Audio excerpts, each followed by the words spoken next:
Halo semuanya. Oke, mari kita langsung bedah tuntas taktik di laga ini. Hari ini kita bakal melakukan analisis mendalam tentang sebuah pertandingan yang jujur saja bakal terus diingat dalam buku sejarah sepak bola. Kemenangan super dramatis Argentina 2-1 atas Inggris.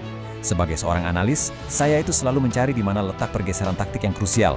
Dan wah, laga yang satu ini benar-benar punya segalanya. Kita akan bongkar gimana ceritanya sang juara bertahan ini bisa bangkit dari jurang kekalahan. Yuk kita mulai! Nah, sebelum kita ngomongin soal formasi, coba kalian lihat angka 0,6% ini. Menurut Opta, ini tuh probabilitas kemenangan Argentina waktu mereka tertinggal 2-0 dari Mesir di sisa 10 menit pada babak 16 besar kemarin. Kurang dari 1%, bayangin. Tapi ujung-ujungnya, mereka cetak 3 gol tanpa perlu perpanjangan waktu.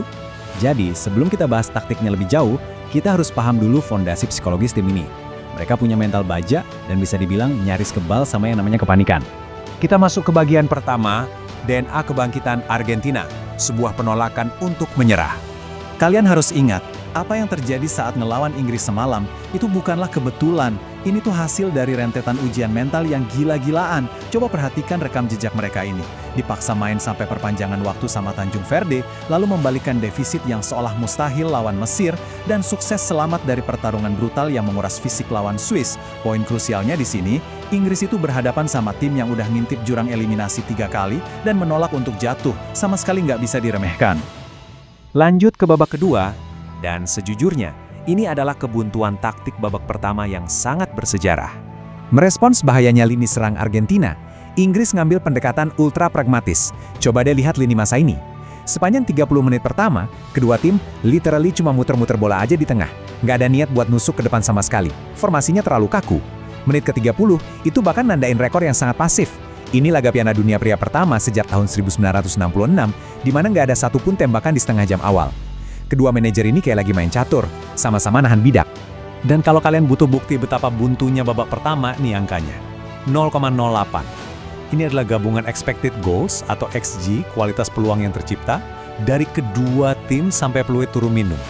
Ini tuh rekor XG babak pertama terendah di fase gugur Piala Dunia sejak pencatatan tahun 1966. Skema serangan benar-benar mati total.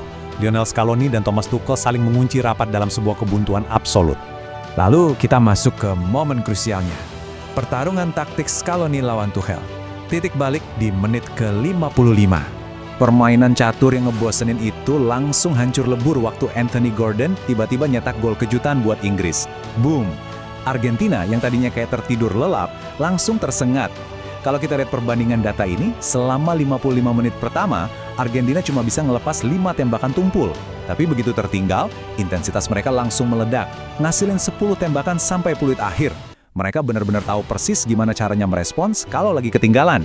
Nah, respons dari manajer di pinggir lapangan pada fase ini tuh yang jadi penentunya. Ngerasa udah unggul, Tuchel narik keluar Gordon, Rice, sama James, dan beralih ke formasi yang ultra defensif dengan masukin Konsa, Burn, dan O'Reilly. Inggris langsung masang blok pertahanan rendah.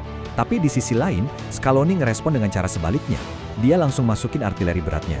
Gonzalez, De Paul, dan Martinez. Taktik mundur dari Tuchel ini secara fatal malah ngasih apa yang paling dibutuhin sama Scaloni. Ruang yang lebar di lini tengah. Dan efek dari bergantian itu langsung terasa. Babak keempat, 88% kurungan, sebuah dominasi mutlak. Pergantian pemain tadi ngebuat jalannya laga berubah total.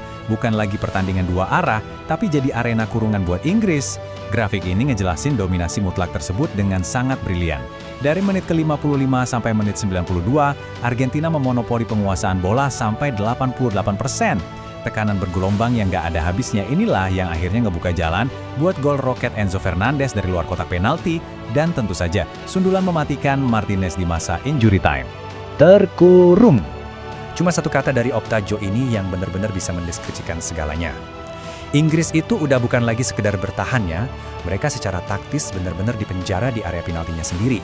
Gak dikasih apa sama sekali apalagi buat mikirin serangan balik. Resapi dulu fakta luar biasa ini. Argentina itu tertinggal 1-0 sampai menit ke-85. Ini adalah waktu paling telat sepanjang sejarah semifinal Piala Dunia, di mana sebuah tim bisa bangkit dan akhirnya menang di waktu normal. Ini dia wujud asli dari DNA kebangkitan yang kita bahas tadi. Sebuah keyakinan kuat kalau pertandingan belum akan selesai, walaupun lawan udah siap-siap selebrasi kemenangan. Akhirnya, kita sampai di bagian kelima, keajaiban Messi menuju final, sang arsitek utama. Buat membongkar pertahanan Inggris yang udah kayak parkir bus lapis baja, jelas butuh seorang dirijen jenius. Dan kapten berusia 39 tahun inilah yang ngambil alih panggung lewat 2 asis krusialnya. Coba lihat lonjakan rekor di sini. Messi sekarang udah ngoleksi 12 asis di ajang Piala Dunia. Dia ninggalin jauh banget siapapun pemain terbaik berikutnya dalam sejarah kompetisi ini. Visi bermainnya emang bener-bener ada di level yang berbeda. Dan bukan cuma rekor Piala Dunia aja loh, data ini nunjukin kalau Messi sekarang selalu ngasih kontribusi. Entah itu gol atau assist di 13 pertandingan berturut-turut buat klub maupun negaranya. Ini adalah rekor terpanjang kedua sepanjang karirnya, menyamai performa magisnya di tahun 2011 dulu. Bayangin, 15 tahun berlalu, dan sang veteran ini nggak nunjukin tanda-tanda bakal melambat sama sekali. Jadi, disinilah kita sekarang. Argentina melaju ke final berkat mental baja dan kecerdasan taktis yang luar biasa. Dan lawan mereka, Spanyol, tim yang baru aja mengalahkan Prancis dan menyamai rekor 37 laga tak terkalahkan sepanjang masa milik Italia.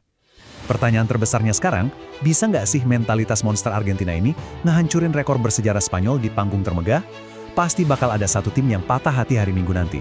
Tapi ingat satu aturan emas di sepak bola, selama Messi dan Argentina masih berdiri di atas lapangan, kalian nggak akan pernah bisa mencoret mereka.